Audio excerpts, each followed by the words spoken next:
कहते हैं ना, अगर बाबा का बुलावा आया तो रास्ता अपने आप बन जाता है। आज तो सच में मेरे साथ ऐसा ही हुआ है। सुबह से हमारी कोई प्लानिंग नहीं थी, कोई इरादा नहीं था, कोई डिस्कशन नहीं था इस चीज़ को लेकर कि आज हम श्याम बाबा के दर्शन के लिए जा रहे हैं। फिर अचानक से मानो 15 से 20 मिनट लगी होंगी प्लान को कन्फर्म करने में या उसको बनाने में।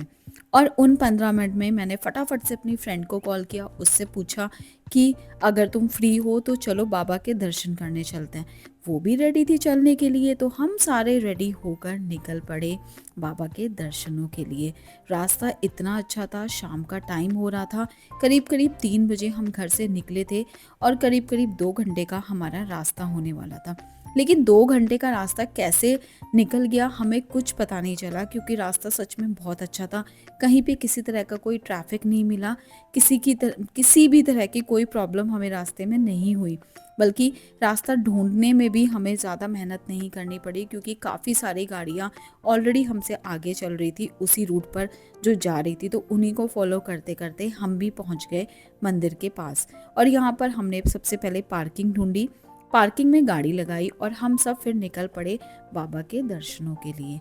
तो एक गली से दूसरी गली में पहुँचे, दूसरी से तीसरी गली में, ऐसे ही एक के बाद एक गलियों से निकलते जा रहे थे। और यहाँ पे ये छोटा छोटा सा ना फेरी जैसा मार्केट लगा हुआ था जगह जगह, जहाँ पर प्रसाद, काफ़ी सारी डेकोरेशन की चीज़ें, बच्चों के टॉयज़, मिठाइयाँ, इस तरह की काफ़ी चीज़ें थी यहाँ पर। लेकिन हमें सिर्फ प्रसाद चाहिए था, तो हमने बाबा के लिए प्रसाद लिया और हम फिर जहाँ पहुँचे श्याम बाबा के मंदिर के सामने। यहाँ पे पहुँचते ही एक मानो ना अलग सी ही शांति थी, अलग सा ही सुकून था।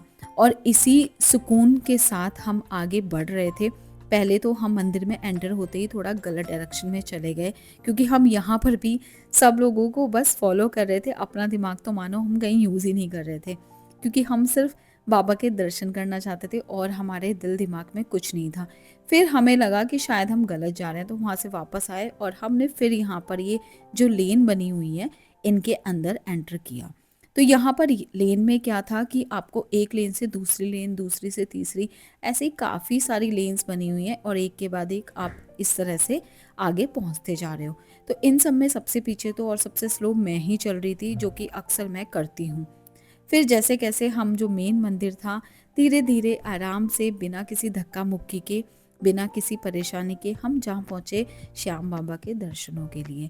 आज हम यहाँ पर पहली बार आए थे, तो हमें ना यहाँ का प्रॉपर क्या फॉर्मेट है, किस तरफ जाना है किस तरफ नहीं, वो सब चीज़ें भी हमें नहीं पता थी, इसलिए हम बस फॉलो करते जा रहे थे।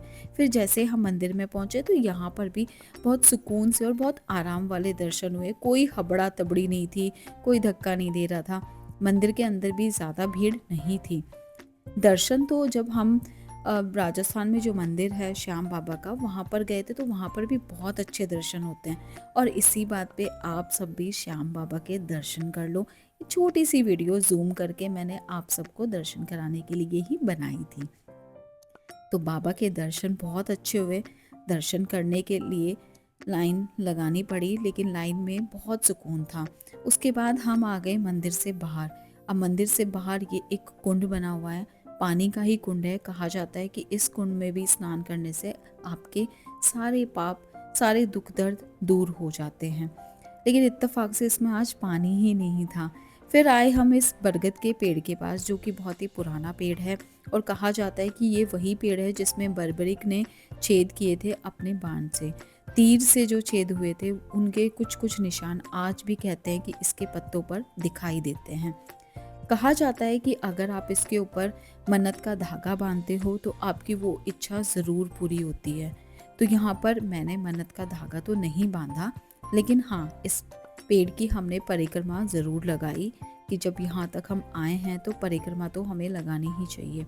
तो परिक्रमा लगाने के बाद और दर्शन तो ऑलरेडी अच्छे हो ही गए थे, एक बार फिर से हम मेन गेट पर हाथ जोड़कर हम सब यहाँ से निकल दिए थे वापस घर जाने के लिए। और घर जाने लगे और रास्ते में कुछ खाए ना, ऐसा हो सकता है क्या? सबसे पहले तो पेट पूजा ही करनी होती है, और जब साथ में आपके बच्चे हों तो तब तो आप बिल्कुल भी स्किप नहीं कर सकते हो ये चीज़ कि आप बिना कुछ खाए पिए ही बाहर से अपने घर चले जाओ। तो अब बच्चों को भी भूख लगी थी, साथ में हम लोगों को भी भूख लगी थी। तो हम यहाँ पर आज फर्स्ट टाइम आए थे गुलशन ढाबा। इससे पहले इसी लेन में और काफ़ी अच्छे अच्छे रेस्टोरेंट हैं, अमरीक सुखदेव भी यहीं पर है, हम वहीं जाते हैं। लेकिन आज हमने सोचा कि थोड़ा चलो चेंज करके देखते हैं, तो यहाँ पर आए तो यहाँ पर ना डेकोरेशन हो रही थी क्रिसमस की। क्योंकि ये वीडियो मेरा पुराना है, काफ़ी दिन पहले, हम क्रिसमस से पहले ही हम बाबा के दर्शन करने के लिए गए थे, लेकिन इसको एडिट करने का टाइम ही नहीं लग पा रहा था। फिर यहाँ पर हमने अपने लिए तो थोड़े से पकोड़े ऑर्डर किए, साथ में चाय, क्योंकि मौसम बहुत ठंडा था, बाहर ठंडी हवाएं चल रही थी। और बच्चों का तो ऑल टाइम फेवरेट होता है ये पास्ता, वो भी वाइट सॉस, जो कि हर बच्चा खाना पसंद करता है। तो ये तीनों ही बच्चों को वाइट सॉस पास्ता पसंद था। अम, 2 बच्चे मेरे हैं और साथ में मेरी फ्रेंड का बेटा है। मैं आपको इनसे इंट्रोड्यूस करा देती हूँ। एक इसमें जो बेटी है उसका नाम है अनन्या, ये है हमारे किट्टू, और ये है कुशु। तो ये तीनों का फेवरेट है पास्ता, मेरा फेवरेट ये पराठा, साथ में जलेबी। ये सब कुछ हमने ऑर्डर किया था। हमने छोले भटूरे भी ऑर्डर किए थे, लेकिन मुझे छोले भटूरे ज़्यादा पसंद नहीं है, तो मैंने तो अपना ये सिंपल सा पराठा ही खाया था।